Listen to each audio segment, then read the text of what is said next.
The reason your business isn't growing has nothing to do with your motivation, your niche, or your skills, and everything to do with your to-do list. If your planner is full, but you still feel stuck, this video was made for you. Because there's a good chance that you, like me, have been chasing tasks instead of building momentum. And once you see the difference, you won't look at your to-do list the same way again.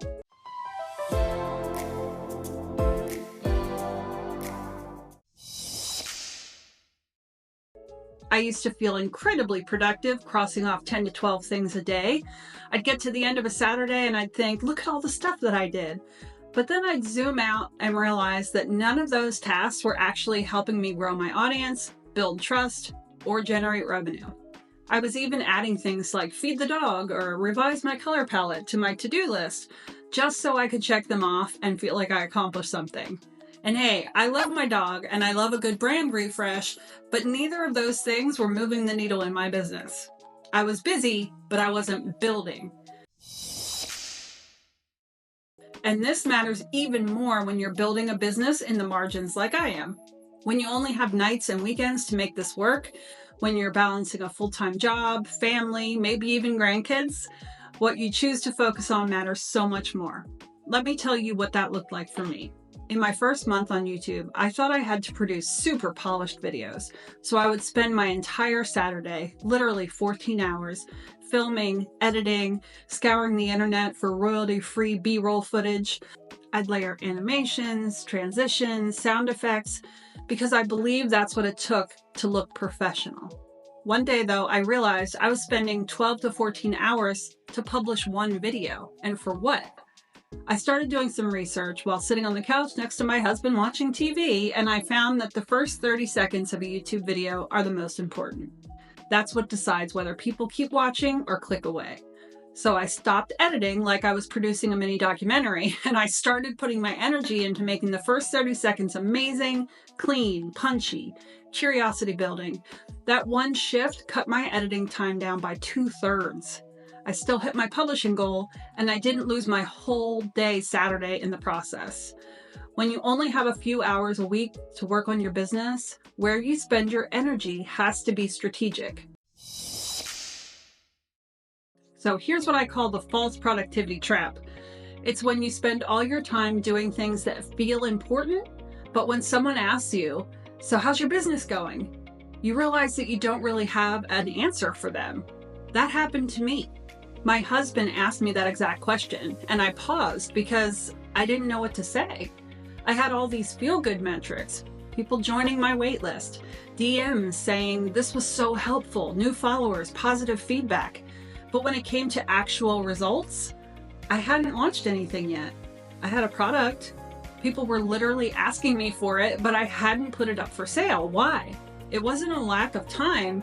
It was that I filled my time with things that made me feel productive, but didn't require vulnerability. Rewriting headlines, adjusting button colors, creating content instead of making offers. It's self-sabotage in disguise, and if you've ever done it, you're not alone. For me, the turning point was when I decided to stop trying to be seen by everyone and focus on the one person I really wanted to help. I stopped spinning up new Instagram accounts. I stopped posting 3 reels a day, hoping something would magically catch fire. And I sat down to film one quiet little YouTube video.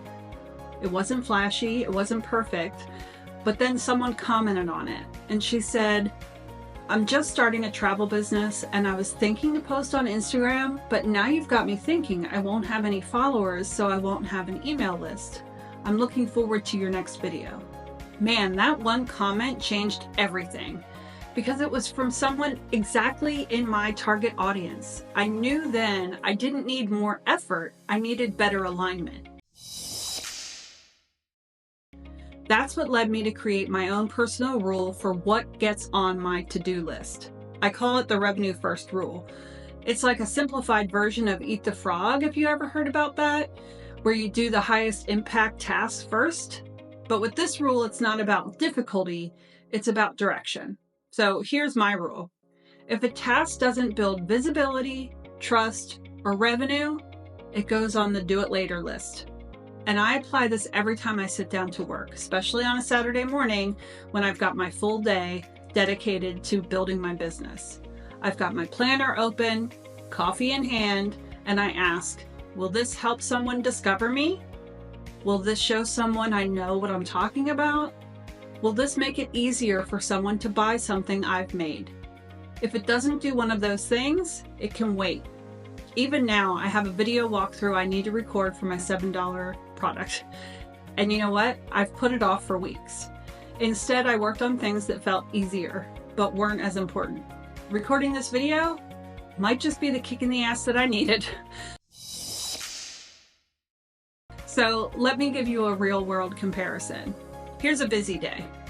Updating your logo again, tweaking your homepage headline, scrolling for the perfect background music, testing 10 different fonts on Canva. But a building day looks like this. Filming a video that answers a question that your audience actually asked, emailing your list and linking to your product, doing keyword research for your next 3 videos. I used to think I couldn't launch until I had the perfect brand name. I'd spent hours checking if the name was available as a domain, if it was free on Instagram, on TikTok, on Pinterest. Guess what? I didn't even use most of those platforms, but I felt like I was building something. In reality, I was just delaying progress in the name of perfection. You can build a business with your name. You can start with one offer. You don't need to have everything figured out to start helping people.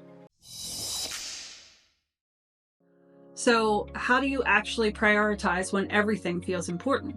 Let me introduce you to my 3-tiered to-do list.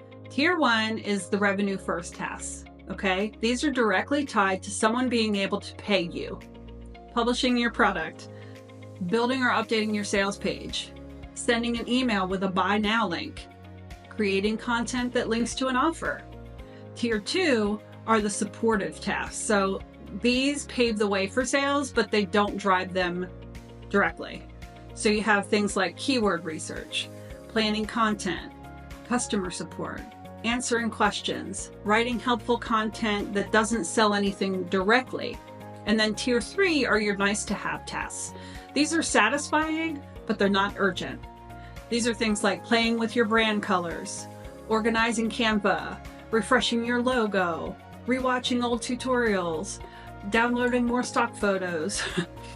Here's the trick. You need all 3 tiers, but tier 1 should always come first, especially if you're tight on time. Tier 3 gets skipped without guilt. And if you're watching this and realizing that you've been stuck in busy work, you are not behind. You are not failing.